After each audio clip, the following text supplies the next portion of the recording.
Bonjour à tous, j'espère que vous allez bien. On commence à partir de cette session-là ou de ce jour-là une nouvelle formation très importante en hacking et sécurité que je vais appeler Ethical Hacking.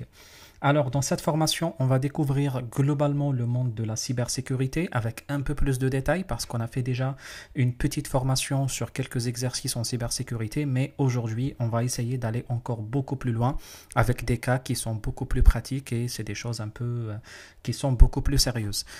Aussi, dans cette formation, on va essayer de se concentrer un peu plus sur le hacking, sur l'aspect des attaques plus que les aspects de sécurité et je vais vous expliquer un peu plus cela en détail tout au long de la formation. Mais évidemment, dans le cadre de chaque attaque, de chaque type d'attaque, nous allons voir ensemble les contre-mesures nécessaires qui permettent de répondre efficacement à cette attaque et qui permettent aussi de mettre en place les meilleures mesures de sécurité et de protection. Et évidemment, il est toujours très intéressant et très important d'apprendre à hacker, d'apprendre à attaquer. Il serait la meilleure ligne de défense, c'est d'apprendre comment ceux qui attaquent. Ça vous permettra d'avoir les meilleures lignes de défense pour protéger votre entreprise et vous protéger vous-même. On va plus ou moins respecter le cadre de la CEH, mais pour être sincère, on ne va pas faire comme on a fait dans la CCNA, exactement chapitre par chapitre respecter le cadre de la CEH. Peut-être un tout petit peu déraper, peut-être de temps en temps, etc. Mais globalement, je vais me baser sur le contenu de la CEH dans le cadre de cette formation. Je ne sais pas aussi en fonction de mon temps, de ma dispo. Vous savez que je ne suis pas très, pour ceux qui me suivent, vous savez que je ne suis pas quelqu'un de très dispo. Je ne sais pas si je vais avoir le courage d'aller jusqu'au bout dans cette formation et vous présenter la totalité du contenu sur la CEH. C'est quand même une formation qui reste très très lourde et très très compliquée. Mais quand même, je vais faire tout ce qui est de mon ressort, de ma possibilité pour y arriver. J'espère, pourquoi pas, arriver jusqu'à la terminer. Mais je ne sais pas où on va s'arrêter exactement. Mais bon, on va y arriver. On va aller comme on a fait dans la CCNA, doucement, étape par étape, jusqu'à essayer de tout faire. Je vais essayer de vulgariser également la totalité des terminologies. On va essayer de faire les exercices doucement, étape par étape, etc. L'objectif, c'est comme on se connaît tous ici. L'objectif, c'est de commencer par le niveau 0, le niveau nul, et arriver jusqu'à le niveau d'expert en passant par toutes les étapes intermédiaires, étape par étape, jusqu'à arriver à notre destination finale. Aussi, dans cette formation, on va essayer de voir quelques éléments plus ou moins importants en matière de cybersécurité, d'attaque, de défense, quelques techniques, des recommandations, les best practices, les retours de terrain, etc., etc. Et sans plus tarder, on va essayer de rentrer directement dans le vif du sujet, le vif de formation. Peut-être par le biais d'une petite introduction qui va nous montrer rapidement ce que c'est Internet aujourd'hui, ce que c'est Internet de ce monde actuel. On va essayer dans un premier temps de commencer par voir rapidement ce que signifie Internet aujourd'hui. Pour cela, il y a le fameux site Visually qui permet de nous donner quelques statistiques rapides de ce que c'est le trafic, ce que signifie 30 secondes de trafic sur Internet. Évidemment, les données ne sont pas vraiment real-time, hein. Ils racontent un peu n'importe quoi, mais c'est pas grave. Le but, c'est juste de voir en 30 secondes, en quelques secondes, pendant ce temps-là qu'on est en train de parler, qu'est-ce qui est en train de se passer sur Internet. Et on voit que pour moins de 20 secondes, Amazon a déjà gagné près de 50 000 dollars. Sur, je ne sais pas, Twitter, pour environ 30 secondes, on a déjà généré environ 142 000 ou 150 000 tweets.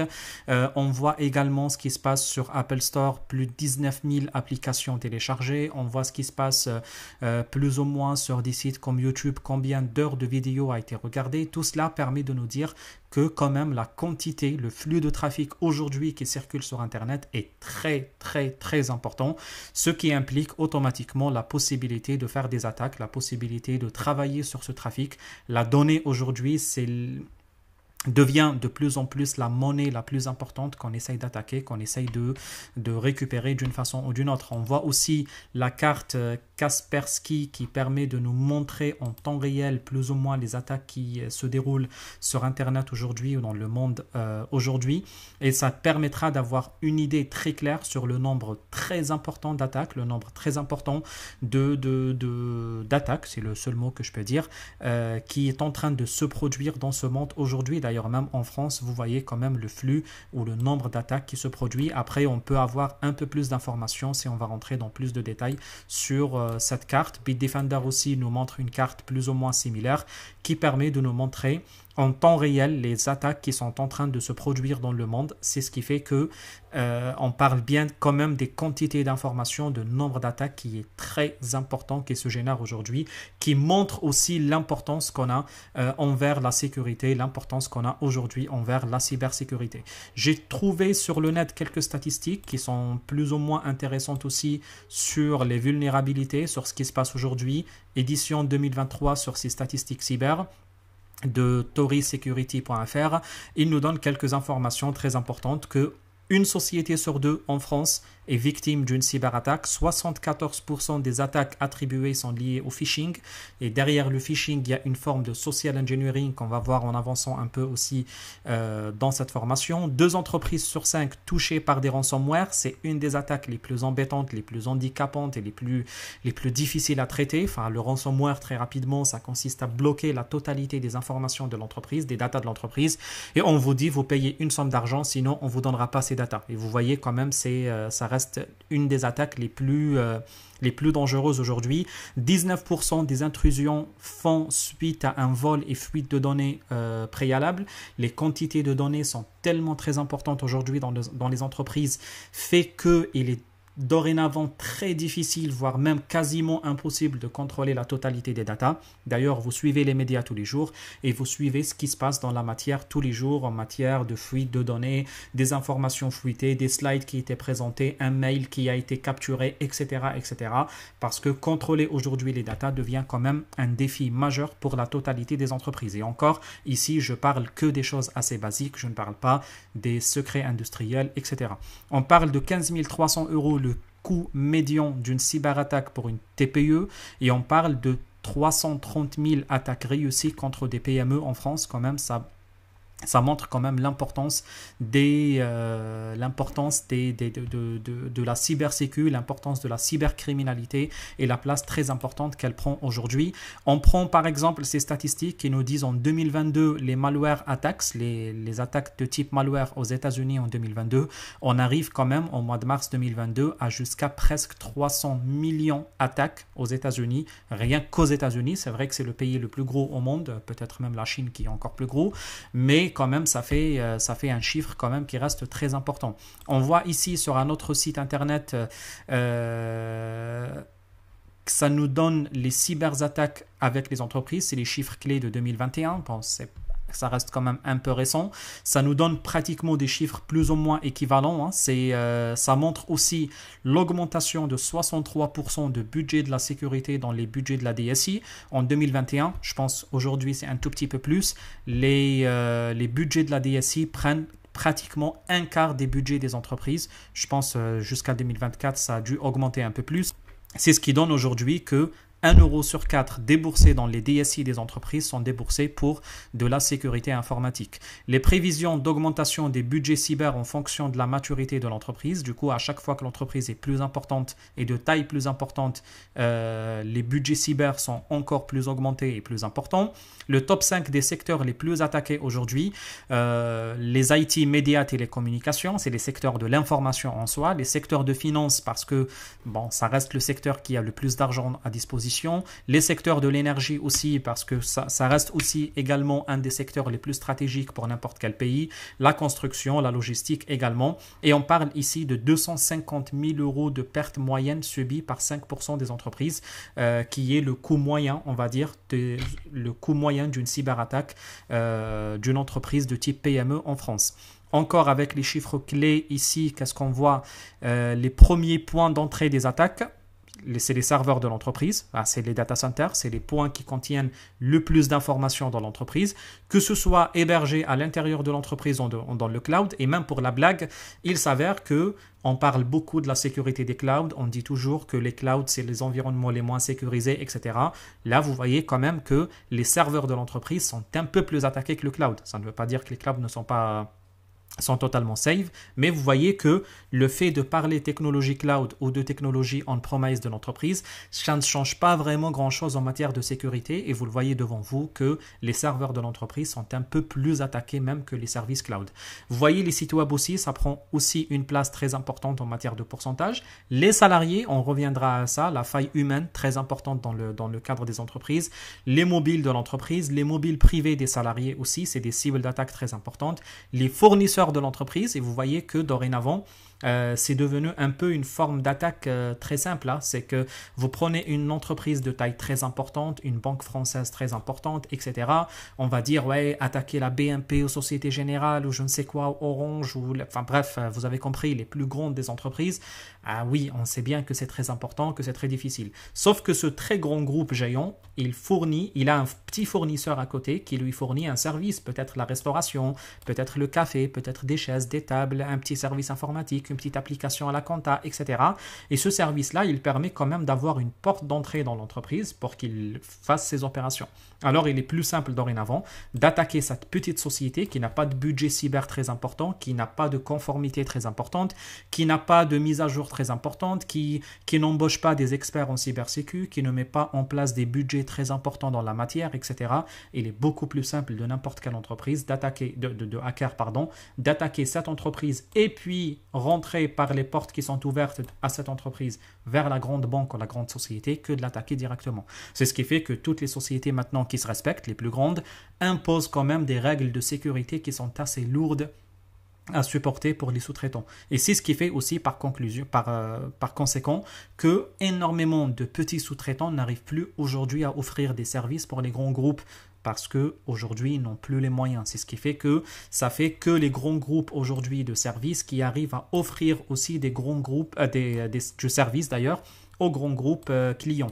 Et c'est ce qui fait aujourd'hui qu'il y a par exemple, si on parle de l'IT, il y a les grands groupes de domaine de l'IT qui arrivent quand même à vendre des services, des applications, etc. Et même les petites sociétés sont dorénavant plus ou moins protégées par ces grands groupes. Ils doivent passer par eux pour avoir leur sécurité, etc. Par exemple, ce grand groupe d'IT, il rentrera comme investisseur dans cette société en contrepartie d'une petite partie de la marge, etc. Bref, vous avez compris les petites magouilles commerciales pour essayer quand même d'avoir la porte d'accès dans cette entreprise. Les objets connectés aussi, ça reste aussi un élément d'attaque très important également.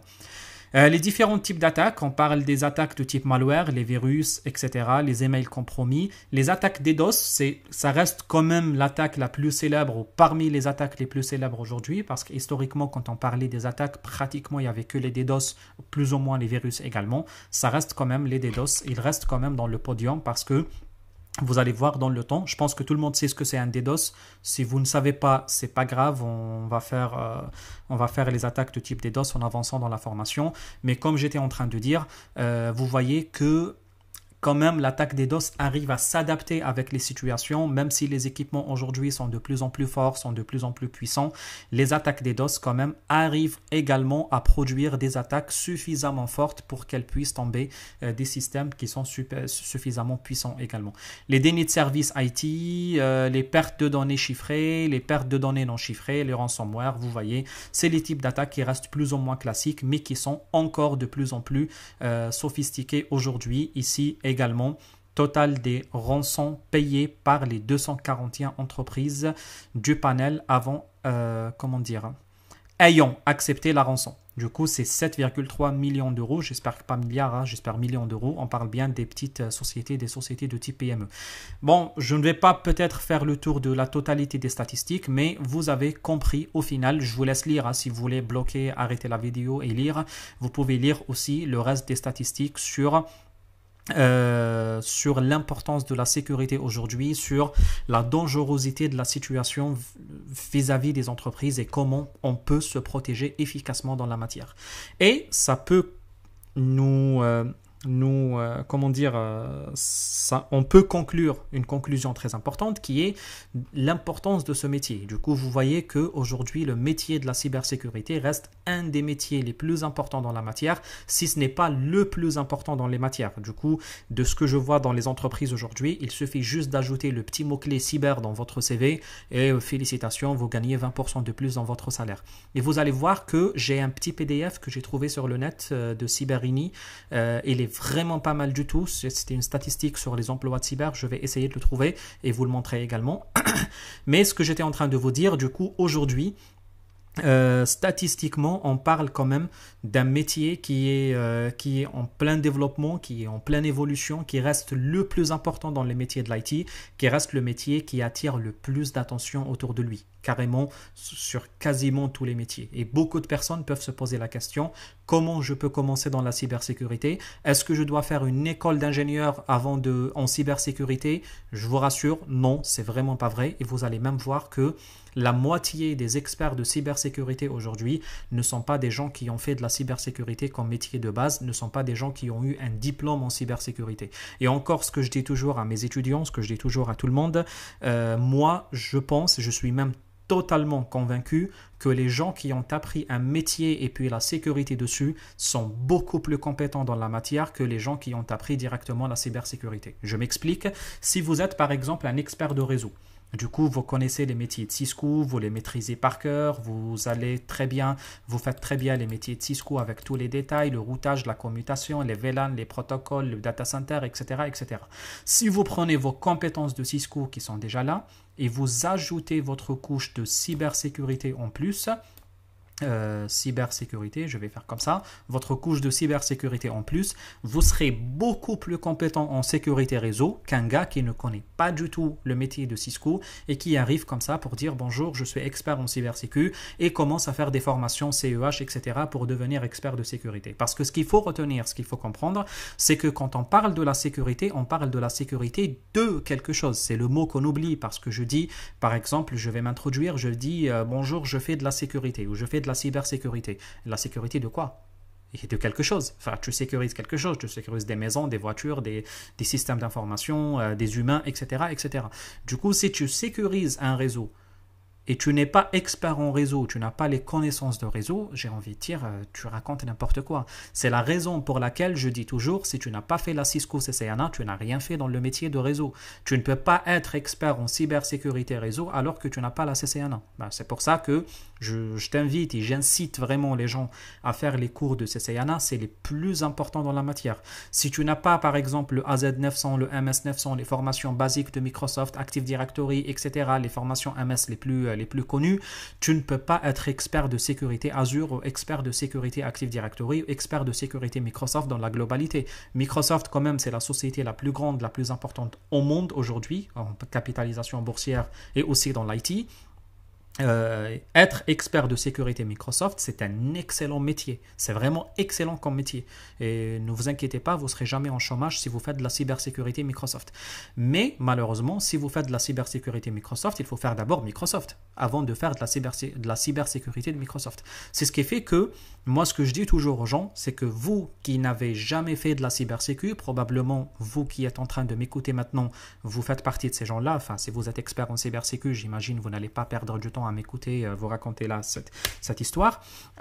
Du coup, si vous êtes déjà expert, connaisseur, vous avez des connaissances dans un autre métier, par exemple si vous êtes un excellent développeur web, bah, très bien, tant mieux pour vous, vous allez faire la formation OWASP 10, OWASP en développement web et félicitations à vous, je crois que ça s'écrit avec 2P, et félicitations à vous, vous serez expert en sécurité web et vous serez le meilleur en sécurité web parce que vous connaissez le web, vous savez développer un web, le jour où vous avez un script, un code, etc., il serait beaucoup plus simple pour vous de le comprendre, d'essayer de l'adapter, de l'améliorer, de faire des choses que quelqu'un qui ne connaît rien du tout dans la matière et qui rentre et qui dit bonjour, je sécurise des codes PHP alors qu'il lui, il ne sait même pas ce que c'est PHP. Vous voyez que si vous connaissez un métier, il est bien de rentrer dans la cybersécurité par le biais de ce métier. Par exemple, moi, étais expert en Cisco, expert en métier de Microsoft, Cisco, enfin on va dire de l'infrastructure dans la globalité. Quand j'ai commencé à faire de la cybersécurité, je ne suis pas allé faire directement le WASP. Enfin, le WASP, Pour ceux qui, peut-être vous ne me connaissez pas dans les détails de ma carrière, mais j'ai fait le développement web il y a très très longtemps, il y a 13 ou 14 ans, j'ai fait le développement web. Du coup, ça va, j'avais quelques connaissances en développement web. J'ai pu quand même comprendre et avoir des connaissances en tout ce qui est faille XSS ou injection SQL, etc., etc. Et d'ailleurs, on a fait une formation sur ça, elle est disponible sur la chaîne. Mais on n'est pas allé jusqu'au bout, le but, c'était pas là. Mais c'est ça, je vous dis, du coup, ça me permet de comprendre un peu de la sécu web. Mais là où je suis vraiment bien, je suis très à l'aise, c'est en sécurité des environnements réseau, la sécurité d'infrastructure. Pourquoi? Parce que quand tu vas m'expliquer ce que c'est attaquer avec les systèmes de session TCP ou attaquer sur un pare-feu ou bypasser un pare-feu, bypasser un IPS ou bypasser un IDS ou etc. ou comment faire un VPN, etc. Tu n'as pas besoin de m'expliquer ce que signifie le VPN. Tu n'as pas besoin de m'expliquer ce que signifie un pare-feu ou ce que signifie une architecture ou ce que signifie la DMZ. C'est des choses que je connais déjà.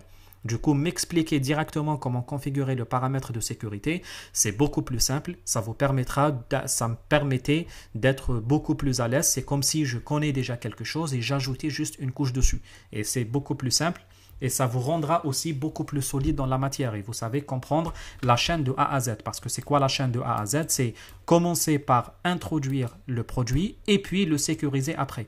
Du coup, introduire le produit, je connais. Le sécuriser, je connais. Très bien, je connais la totalité du métier. C'est très bien pour moi. Vous voyez que faire déjà un métier et puis la sécurité dessus, c'est beaucoup mieux que de ne pas faire le métier et de rentrer directement dans le métier de sécurité.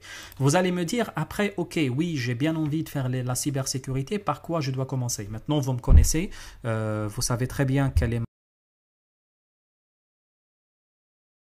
toujours nécessaire d'aller jusqu'à Bac plus 4, Bac plus 5, idéalement Bac plus 5, surtout en France. Je ne sais pas pourquoi, mais je vous l'ai dit toujours, en France, on adore le chiffre 5. Du coup, si tu n'as pas Bac plus 5, d'ailleurs, si tu as Bac plus 6, c'est pas bien. Si tu as Bac plus 7, plus 8, plus 15, plus 50, c'est pas bien.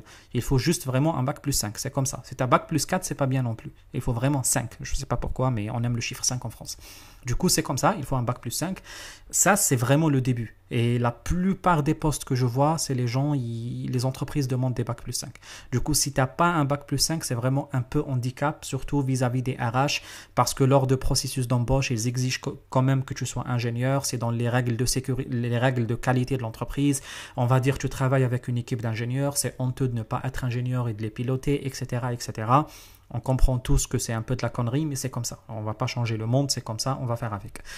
Du coup, tu fais un Bac plus 5, c'est obligatoire. J'ai envie de dire, c'est OK. Du coup, on donne ça au RH, on va leur dire, tenez, prenez ce que vous voulez, maintenant, laissez-nous tranquilles.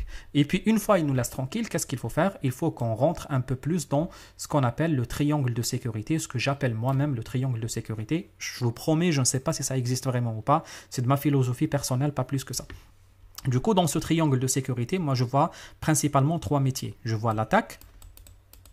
Et puis, pour faire face à l'attaque, qu'est-ce qu'il faut faire? Il faut faire tout simplement la défense. Mais pour aller de l'attaque à la défense, tu ne peux pas le faire directement parce que tu dois passer par un métier au milieu qui s'appelle la stratégie. Parce que pour mettre en place une stratégie, pour pouvoir défendre, il faut mettre en place une stratégie de défense. Du coup, les métiers de sécurité aujourd'hui se coupent en 3 parties. L'attaque, là tu vas travailler plus un pentester, c'est quelqu'un qui cherche à attaquer tous les jours l'entreprise pour essayer de comprendre quelles sont les failles de l'entreprise. La défense, c'est la personne qui met en place les stratégies de résilience, les stratégies de sécurité, enfin qui met en place, qui les applique, les stratégies de sécurité pour assurer la sécurité de l'entreprise. Et la stratégie, c'est comme son nom l'indique, c'est mettre en place la stratégie de sécurité. C'est la stratégie qui permet aux gens de la défense de travailler sur la défense. Du coup, si on pense sécurité, on est plutôt comme ça. Attaque, stratégie, défense, et puis attaque, stratégie, défense, et ça tourne comme ça. Du coup, si tu veux faire de la sécurité, il faut quand même que tu arrives à avoir des connaissances dans l'attaque, dans la défense et dans la stratégie. Il y a une certification que je recommande toujours aux débutants qui s'appelle Security Plus. Par contre, l'inconvénient un peu de cette certif, elle est un peu débutante, qu'elle est un peu trop débutante. Du coup, si tu travailles déjà dans le métier et tu as eu déjà un diplôme d'ingénieur et tu connais un peu le métier, tu as eu déjà ta CCNA, tu as travaillé un peu, tu as touché, etc., la sécurité plus de CompTIA ou CompTIA, chacun l'appelle comme il veut, quand même, ça reste pas la meilleure des certifications dans le marché, mais c'est la meilleure des certifications qui vous introduit dans la matière. Du coup, si vous allez postuler pour un poste d'ingénieur cybersécurité débutant, si vous dites que vous avez la certification SEC+, Comme ça, on est sûr, on est certain que tu sais ce que signifie pare-feu, IDS, IPS, virus, malware, phishing, DDoS, social engineering, etc., etc. Tu connais au moins les notions. Tu as fait quand même un peu de cas pratique. Au moins, on est certain que tu racontes pas n'importe quoi dans la matière. Après, bon, ça te forme pas plus que ça. Ça te permet juste d'avoir ces petites connaissances qui te permettent de t'introduire dans le métier, mais ça te permet pas d'aller encore beaucoup plus loin. C'est un peu l'équivalent de la CCNA 1 de la cybersécurité. Faites-la, elle est très importante, comme je vous ai dit, elle tamponne, elle permet de valider que tu as des connaissances de base en cybersécu. Après, si tu as fait directement les autres certifs plus lourdes, j'ai envie de dire, si tu es CCIE, on va pas te dire est-ce que tu es CCNA. Enfin, si tu as le doctorat, on va pas te dire est-ce que tu as le bac. Vous voyez un peu c'est ce que j'essaye de dire. Du coup, si tu as directement fait les certifications plus lourdes, c'est inutile de t'intéresser aux certifications qui sont beaucoup plus petites dans la matière. Du coup, quand on parle des certifs en cybersécurité, il y en a quand même énormément. C'est vraiment, quand je vous dis énormément, c'est énormément. Du coup, par exemple, dans les attaques, on peut parler de la certification la plus simple qui est la CEH. Du coup, si tu fais la CEH, là, tu t'es introduit très bien dans la matière en matière de cybersécurité. On peut valider que tu peux être un pentester dans une entreprise. Pas expérimenté, pas celui qui gagne 90K directement. Je ne peux pas vous vendre du rêve en vous disant en fait ma formation vous gagnez 90K, d'autant plus que ma formation est gratuite, du coup ça ne sert à rien de vous vendre du rêve. Mais quand même faire la CEH vous permettra quand même de vous introduire dans le métier. Si tu es ingénieur Bac plus 5, tu viens de terminer tes études et tu ajoutes à ça la CEH, c'est excellent point d'entrée vers le métier de la cybersécurité. Mais comme je vous ai dit, ça ne suffit pas, il faut pas faire que la CEH et se contenter par la CEH. Par exemple, dans les métiers de la défense, essayez de faire une, deux certifs. Là, c'est vraiment vaste. Je ne peux pas vous dire exactement quel métier de défense parce que est-ce que tu défends des réseaux, est-ce que tu défends des sites web, est-ce que tu défends des bases de données, etc., etc. Dans la totalité des métiers qui existent, il y a des métiers de sécurité et de la défense de la chose. Par exemple, ici dans la défense de réseau, tu peux faire les certifications Cisco qui sont les meilleures dans la matière, en plus des certifications Fortinet. FTNet, je vais écrire ça comme ça, FTNT. Les certifications Fortinet restent quand même parmi les meilleures dans la matière aujourd'hui, vous permettent d'avoir des connaissances solides de comment configurer des pare-feux, des fonctionnalités de sécurité de base en matière de sécurité des réseaux. Mais ce qui caractérise le Fortinet en plus, c'est que son produit est vraiment simple et fait pour les enfants. J'ai envie de dire, j'exagère, vous avez compris ce que je voulais dire, mais leur produit est vraiment simple, efficace, très rapide, très facile à utiliser. Après, il y a énormément de certifications encore dans la matière. En stratégie, il y a les certifications ISO, la CISSP, la CISM, CISA, etc., etc. Mais il n'est peut-être pas le meilleur choix aujourd'hui de parler directement stratégie. C'est dédié à des gens qui sont beaucoup plus experts dans la matière. C'est pas que tu viens de terminer tes études que tu commences directement à faire les certifications de la stratégie en matière de cybersécurité.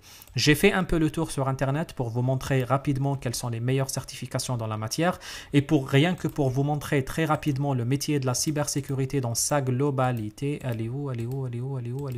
Bon, on a ça, vous voyez, je ne sais même pas si vous arrivez à tout comprendre, mais quand même ici, navigate cybersecurity@optiv.com. Ici, il nous donne un peu une visibilité, une vision globale de la cybersécurité avec les pionniers dans la matière. Data Discovery and Clarifications, quelles sont les sociétés les plus célèbres? Data Loss Prevention, c'est le DLP, un des métiers les plus connus, c'est la prévention contre la perte de données. Et là, il vous donne la liste des entreprises qui peuvent faire le métier. Le Public Key Infrastructure, c'est des sociétés qui peuvent vous offrir des certificats de sécurité qui font de la cryptographie. Data, on est où? Le e-discovery, les Data Access Governance, la gouvernance des accès aux données. L'encryption, c'est là les File Integrity Protection, la protection de l'intégrité des fichiers. Le Right Management, tout ce qui est lié aux droits, etc. Les RMS en général chez Microsoft. Les Database Security, la sécurisation des bases de données. Security Collaboration, tokenisation et la blockchain. Et tout ça rentre dans le cadre de ce qu'on appelle les Data Protection. Du coup, vous voyez, il y a combien de métiers? On parle de 3, 6, 7, 8, 9, 10, 11, 12 environ. Enfin, j'ai pas l'impression qu'ils ont tout fait, mais ils ont fait la quasi-totalité. Là, on parle d'environ 12 métiers de cybersécurité. Dans chacun des métiers, il y a énormément d'entreprises. Et derrière, là, on est juste dans la sécurisation data. Vous voyez que quand même, On est encore loin de parler de la cybersécurité dans le sens global. Regardez ce qui vous manque encore si vous faites ça. Le but, c'est pas de vous décourager, mais surtout de m'adresser aux petits enfants qui... Vous voyez, je les vois toujours sur LinkedIn et dans la vie tous les jours, les gens qui se présentent comme experts en cybersécurité. Non, mais monsieur, calme-toi quand même. Le gars, il fait la première certification de Fortinet. Je ne sais même pas si j'arrive à la trouver ici. Et je pense qu'elle est quelque part ici, vers la sécurité opérationnelle. Elle est, je sais pas, je ne sais même pas. Vous voyez que c'est même très difficile de la trouver ou de la voir. Mais elle est quelque part ici, je pense. Je vois Fortinet, elle est là. Vous voyez ? Il a fait juste la première, la basique certification de Fortinet. Il sait dorénavant manipuler dans les grandes lignes un pare-feu Fortinet et il va te présenter comme un expert de cybersécurité. Mon ami, là, tu es loin déjà de maîtriser tout Fortinet et encore moins de maîtriser la totalité de la cybersécurité. Du coup, c'est le métier aussi où il y a beaucoup de gens qui se la racontent. C'est vraiment le métier où les gens se la racontent très fort parce que, bon, cybersécu, les gens, quand ils se présentent comme ça, tu as l'impression qu'ils hackent 3 sites par jour. Non, mais qu'ils se calme un peu. Du coup, vous voyez que quand je vous dis ça, pour savoir que le métier est vraiment très vaste, très très vaste. Et avoir des connaissances un peu généralisées de tous les métiers, ou de la plupart, ou quand même d'une bonne partie, quand même ça restera un peu important. Là, on parle par exemple de la sécurité des fondations, on va dire la sécurité de l'infrastructure, j'ai envie de dire, je pense qu'il voulait dire ça. La sécurité des réseaux, vous voyez, les firewalls, les wireless, secure web gateway, la sécurité des gateways web, network access control, les IDS, les EPS, SSL visibility, secure networking, remote access software, tout ça rien que pour sécuriser le réseau, vous voyez. Et quand même, la sécurité de réseau, c'est le métier que je sais faire peut-être le plus parmi tous les métiers de sécurité. Vous voyez que quand même, c'est un très grand métier avec énormément de joueurs sur le terrain et avoir déjà à prendre juste par exemple Cisco ici au Fortinet et le maîtriser bien, c'est déjà il va te falloir la moitié de ta vie. Vous voyez que il faut se spécialiser, aller directement dans un métier et puis faire des certifications pour essayer de comprendre les subtilités de ce métier avec tous les détails qu'il faut. Cette photo aussi, ça fait partie des photos que j'adore et qui permet de donner une visibilité plus grande ici. Par exemple, ici, quand on parle de cybersécurité, il parle des domaines clés de la cybersécurité, la gouvernance, le côté légal et régulation. Et il parle par exemple de côté threat intelligence, de côté par exemple security operations, de côté career development, là c'est tout ce qui est formation, etc. La sécurité liée au framework et standard, tout ce qui est lié au risk assessment, la sécurité physique, vous voyez, c'est un métier à part entière, l'architecture sécurisée, et puis vous voyez que là, ici, il parle de combien, je crois, 1, 2, 3, 4, 5, 6, 7, 8, 9, de 9 branches de la cybersécu. Et puis, dans chaque branche, vous voyez, il y a quand même énormément de métiers, énormément de branches et de sous-branches encore. Et c'est pareil, là, si vous êtes un ingénieur, un spécialiste en pentesting, vous voyez que le pentesting est juste là. Du coup, c'est un des éléments de risk assessment ou de la gestion de risque dans une entreprise. Et du coup, derrière, il y aura quand même énormément de sous-métiers que vous pouvez maîtriser dedans. Après, bon, quand vous faites le pentesting, évidemment, vous connaissez un peu ce que c'est le Blue Team, les Red Team, on va les voir dans quelques instants, avec le social engineering, la sécurité des applications, des infrastructures, etc., etc. Du coup, pour répondre à la question de quelle certification faire en cybersécurité, il y en a énormément. Comme vous voyez ici, par exemple, là, ici, on divise les métiers par... vous voyez, chacun il a sa propre façon de faire, mais ils vont se voir tous pratiquement, ils vont tous partager pratiquement les mêmes métiers dans la globalité. Par exemple, quand on parle de la sécurité opérationnelle, on parle de tout ce qui est exploitation, le pentesting, les incident handling, les forensiques, etc., etc. À chaque fois que vous passez de niveau bas vers le niveau haut, à chaque fois que vous avancez dans le niveau, vous montez comme ça de bas vers le haut. Et vous voyez que quand même, il y en a énormément de certifications en fonction de métier que vous souhaitez faire. Le CompTIA nous a fait un petit acheminement d'un expert de cybersécurité depuis le niveau débutant jusqu'à le niveau expert, ce qu'il doit faire. Ici, on voit sur ce site-là, WizLabs, il nous parle des certifications les plus célèbres en matière de cybersécurité. Il parle de la CCNA, vous voyez, elle est toujours très importante. Il parle des certifications SSL-TLS basiques. CCNA CyberOps, c'est exactement l'équivalent de ce qu'on est en train de faire, de la CEH, mais en version Cisco. Cybersecurity, Microsoft Cybersecurity Architect. La certification CISA, c'est la certification d'un auditeur en matière de cybersécurité. Du coup, vous faites les audits de sécurité et la certification CISA est la meilleure dans la matière de en matière de l'audit de cybersécurité. La CEH, c'est plus ou moins la certif qu'on est en train de faire. La Security Plus, c'est la certif que je viens de vous présenter. La CISM, c'est un peu l'équivalent de la CISA en matière d'importance, mais c'est la certification dédiée aux managers de cybersécurité. C'est une des certifications les plus reconnues, les plus connues, les plus importantes dans la matière. Et puis, vous avez aussi deux certifications qui pèsent très très lourd en cybersécurité. La CCSP, Certified Cloud Security Professional, si vous êtes expert en cloud, faire cette certification quand même, ça reste très important. Et puis, vous avez la CISSP, c'est la certification numéro 1 des RSSI, des responsables de sécurité des systèmes d'information. C'est la certification qui vous formera à être manager de cybersécurité. C'est comment être un CTO dans une entreprise, comment gérer, lead la cybersécurité dans une entreprise. Du coup, là, c'est une vision. Moi, plus ou moins, je suis d'accord avec cette façon de voir les choses. Ici, on a une autre façon de voir les choses en fonction des métiers qu'on souhaite faire. Par exemple, si vous voulez faire de l'information security, on vous recommande la Security Plus, la SSCP et la CISSP. Si vous voulez être un manager en cybersécurité, la CISM, je vous ai parlé de cette certif avec la CISSP. Si vous voulez faire le networking security, choisissez le constructeur que vous faites dans la vie de tous les jours, par exemple Cisco, et allez jusqu'à la CCE Security, la CCMP CyberOps. Et puis, si vous êtes par exemple Fortinet, vous pouvez faire les certifications de Fortinet. Why not? Fortinet ici, il a changé à l'époque, l'ancienne école comme celle que j'ai faite moi à l'époque, c'était le NSE 1, 2, 3, 4 jusqu'à 8. Aujourd'hui, il n'y a plus les NSE et ils donnent plutôt par des noms directement.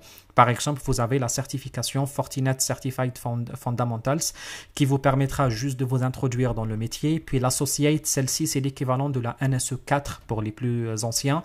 Ça vous permettra d'avoir des connaissances de base de la gestion des pare-feux Fortinet. Et puis, à partir de niveau professionnel, vous allez vous spécialiser ou bien dans la Security Operations, ou bien dans les Network Security, ou bien dans les Public Cloud Security. En fonction des métiers que vous faites. Si vous êtes très spécialisé dans Fortinet, faites les trois. Et comme ça, vous êtes expert en sécurité Fortinet dans tous les métiers où Fortinet est présent. Et puis, vous avez les solutions spécialistes. Là, le but, c'est pas de faire la totalité, même si je vous encourage vivement à les faire tous. Mais là, vous allez vous donner à Fortinet. Par exemple, si vous êtes expert Fortinet, vous travaillez pour une société qui travaille que pour Fortinet, ou carrément vous-même, vous travaillez pour Fortinet, c'est une société que je vous recommande vivement. Et d'ailleurs, du coup, oui, là, vous pouvez faire la totalité des certifications qui sont là jusqu'à arriver à la CCIE de Fortinet, si j'ose dire ça comme ça. C'est la certification, la Fortinet Certified Expert, la FCE de chez Fortinet qui vous permettra de tamponner que vous êtes expert dans les solutions de Fortinet. Voyez, c'est une façon aussi de voir le métier. Les certifications de Cisco, je pense plus ou moins on les connaît. Hein. Il y a la CCIE Cyber Security ou Security et puis vous avez les certifications CyberOps. Si je me permets de vulgariser, ça c'est l'attaque et ça c'est la défense. Je vulgarise un peu, mais ça vous permettra d'avoir une petite idée là-dessus. En Microsoft aussi, moi c'est un métier aussi que je vous recommande vivement. Il faut toujours commencer par la certification SC900, qui est la certification de base de Microsoft en matière de cybersécurité, avec les MS900 et AZ900 si vous ne connaissez pas très bien les métiers de sécurité, les métiers de Microsoft. Ça vous permettra de comprendre le Modern Workplace version Microsoft et l'Azure, le Cloud Azure version Microsoft.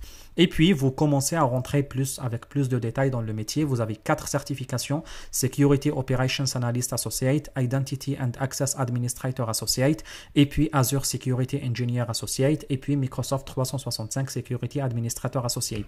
Les 4 sont différents. Là, c'est pareil. Si vous voulez être expert transverse Microsoft, il faut faire les 4 pour être certifié la SC100, qui est la Cybersecurity Architect de Microsoft, plus la SC100, pardon, pour être certifié, avoir le statut Cybersecurity Architect Microsoft. Après, vous voyez un acheminement de certification aussi de chez Microsoft pour être également expert en sécurité Microsoft.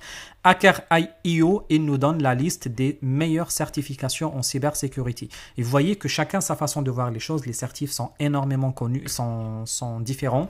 Et là, je vais me servir de ça pour vous montrer plus ou moins quels sont les organismes de sécurité les plus connus. Là, il nous parle de la CEH, ici, dans Hacker.io, je vais le mettre ici. Il nous parle de la CEH, qui est la certif la plus connue, mondialement connue, la meilleure des certifs de cybersécurité aujourd'hui. C'est quoi ça? Bon, ok. Et puis, ici, on va voir l'organisme derrière la CEH.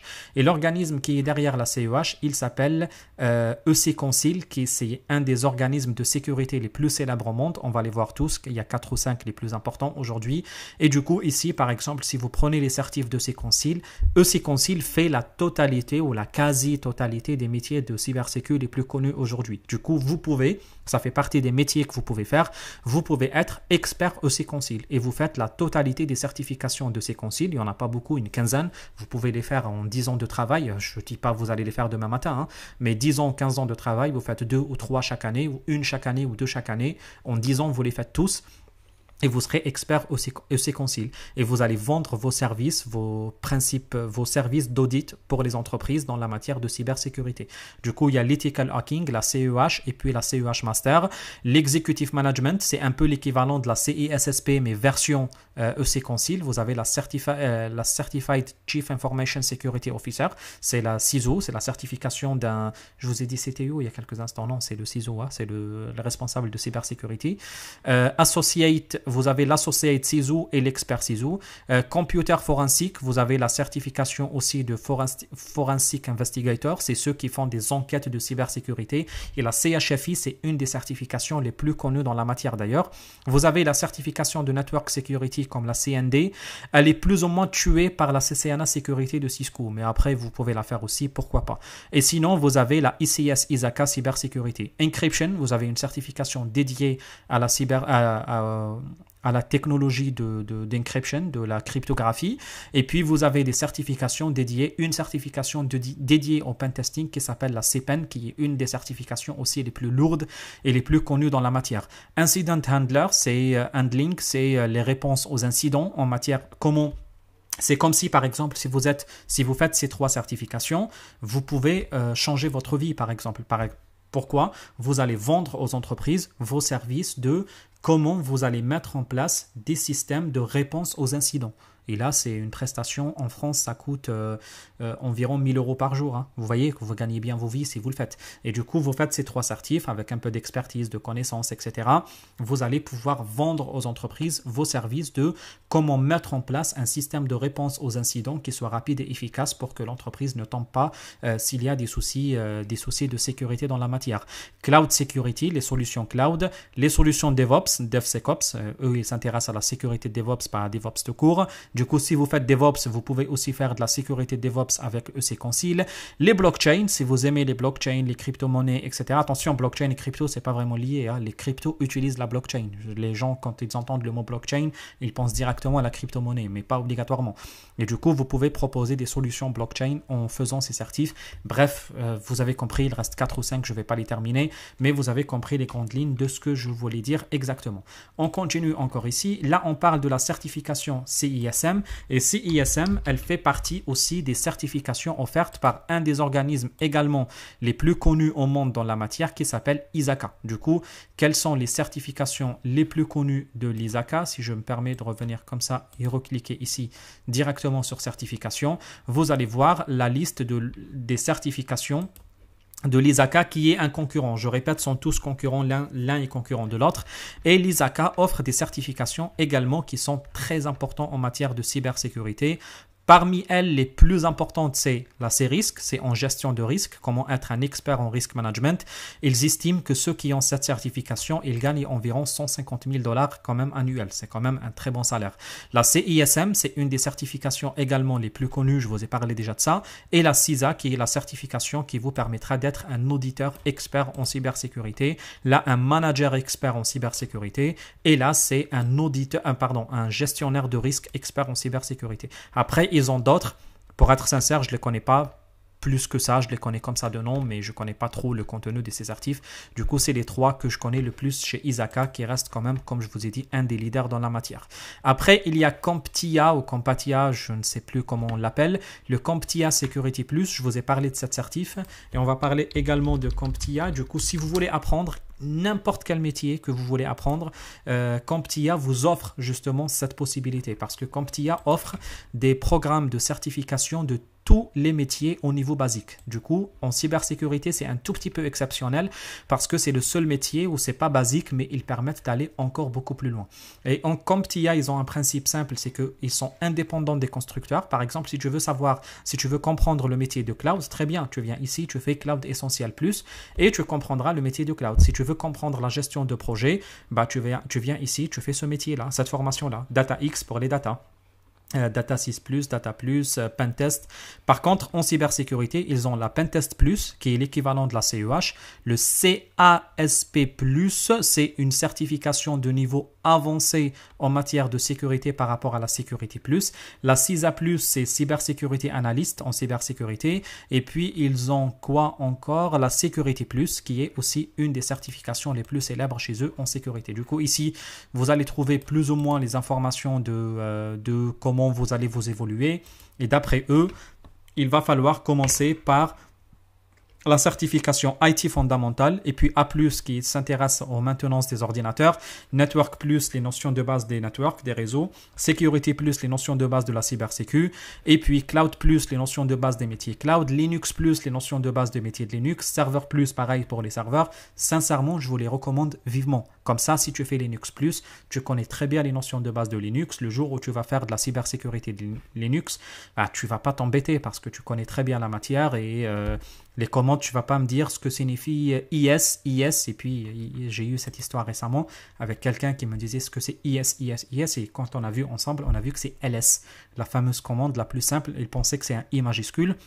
Et si je vous raconte cette blague, c'est parce que, le gars, il voulait faire une formation de cybersécurité. Il ne connaît pas LS de Linux. C'est pas honteux, hein, je répète, c'est pas honteux, mais il y a des priorités. Du coup, maîtrise d'abord les notions de base et puis attaque les notions les plus avancées. Du coup, si tu ne connais pas les commandes Linux de base ou le cloud de base ou le network de base ou la sécurité de base, tu ne peux pas être un expert en pentesting. Il faut être honnête aussi. Aussi, on parle de quoi comme métier? Ça, on a vu, ça fait partie des métiers de CompTIA, Le CISSP, c'est... Allez, on va voir l'organisme qui est derrière. C'est le ISC2, ISC carré, c'est pareil, appelez-le comme vous souhaitez, l'organisme ISC. Et du coup, ici aussi, on offre des certifications qui sont très connues, qui sont très puissantes dans la matière. Et ça fait partie des organismes les plus mondialement connus en cybersécurité, énormément connus par ces deux certifications qui sont les certifications clés dans la matière.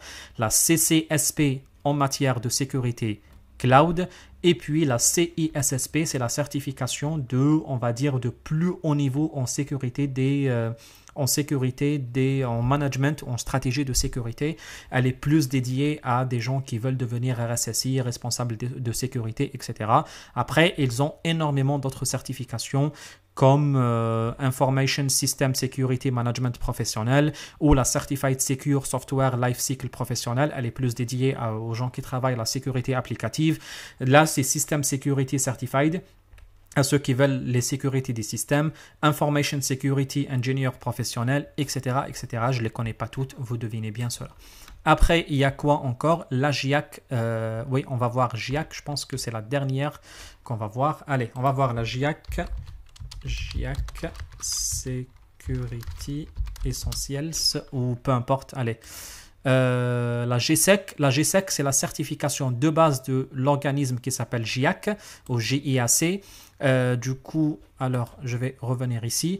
Et GIAC, je crois, c'est le leader mondial des certifications en cybersécurité. Je ne suis pas certain de l'information, mais je crois qu'il est le leader mondial de la cybersécurité, des formations en cybersécurité. Il est le premier dans le classement. Mais après, vous comprenez bien que il n'y a pas obligatoirement, on n'est pas obligé d'avoir quelqu'un qui est obligatoirement le premier parce que chacun, il mesure en fonction de ce qu'il souhaite mesurer.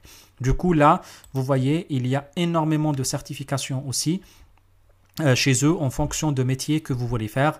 La plus célèbre des certifications de la GIAC, c'est celle qu'on a vue ici, c'est la GSEC, c'est la cybersécurité, la cybersécurité essentielle chez eux. Et puis, ils ont d'autres, par exemple, comme la certification de GPEN en pentesting, etc. Là, par exemple, la CIH, l'Incident Handling, oui, c'est une des certifications les plus connues également chez eux. Après, vous choisissez ce que vous voulez. Hein. L'Offensive Operations, par exemple, ici, vous allez voir énormément de certifications qu'ils présentent. Vous voyez que rien que pour les certifications, on va dire, qui sont indépendantes des constructeurs et qui sont données par des organismes mondiaux en cybersécurité, vous voyez que quand même, il y en a énormément de certifs. Du coup, être expert en cybersécu, pour ne pas vous vendre du rêve, vous comprenez tout seul que c'est très important, que c'est très lourd. Je suis désolé, je pense que j'ai trop parlé, un peu trop parlé, mais je pense qu'on a fait le tour. Je vais juste vous chercher un petit PDF. Voilà, elle est là. Du coup, dans ce PDF, on va voir rapidement le métier de cybersécurité, une analyse de métier de cybersécurité qui a été faite, comme je vous ai dit, par Cyberini, un organisme de formation aussi en cybersécurité qui est un organisme français.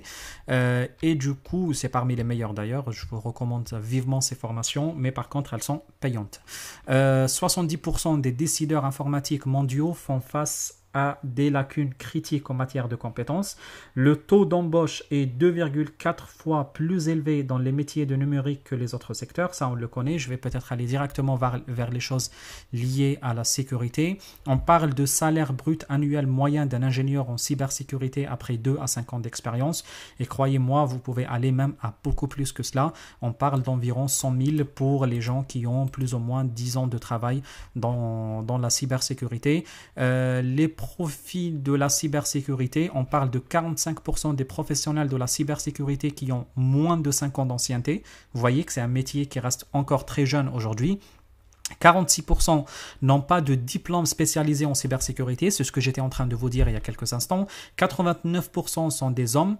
Que la structure soit spécialisée ou non en cybersécurité, ça oui, c'est un métier qui est un peu loin des femmes. Après, je ne sais pas pourquoi, je ne sais pas pourquoi la cybersécurité, l'informatique globalement, ça reste plus un métier qui intéresse les hommes que les femmes en Europe et en particulier en France. 15,7% des profils sont des consultants en cybersécurité. C'est le métier le plus représenté, suivi par les RSSI qui sont à 12%, les architectes cybersécurité 6% et 5% les auditeurs de sécurité. 90% des répondants sont en CDI ou sont des fonctionnaires. 56% ont été recrutés via le marché caché, ce qu'on appelle les recrutements bouche à oreille ou les recrutements hors les offres d'emploi.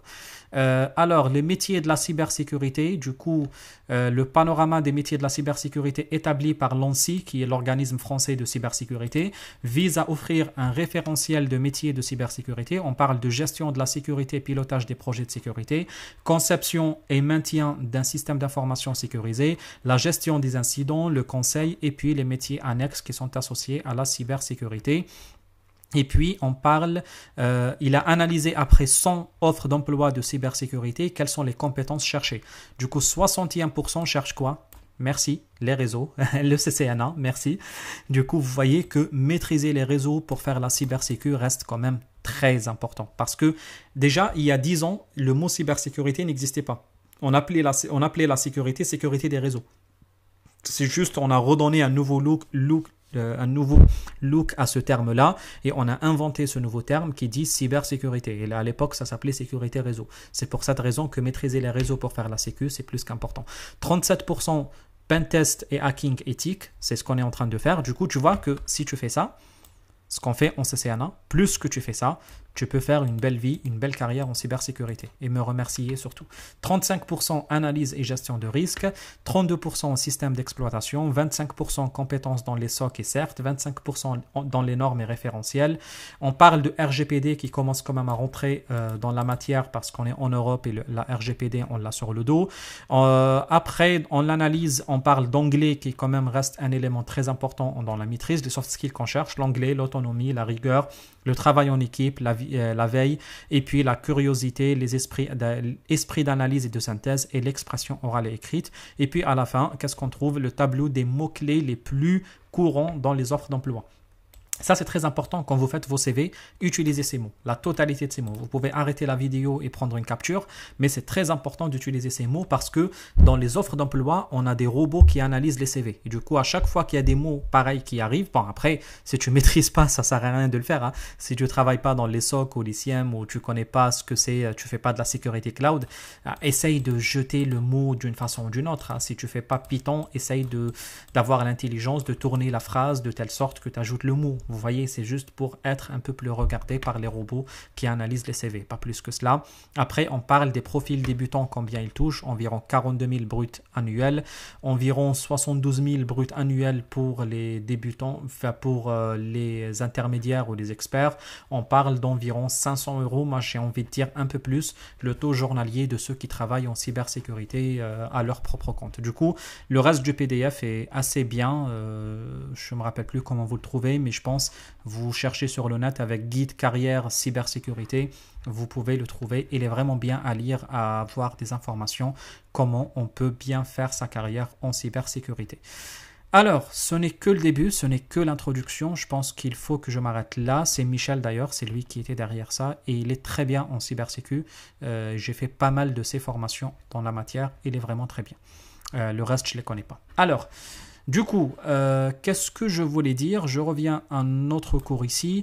Du coup, ce qu'on va faire à partir de la vidéo prochaine, cet ensemble des éléments qui sont là, la terminologie CEH, qu'est-ce que le hacking, etc. etc. Sur ce, je vous dis bon courage. Je m'arrête là. Ça fait presque 1 heure déjà que je parle. Et à la prochaine vidéo. Salut à tous.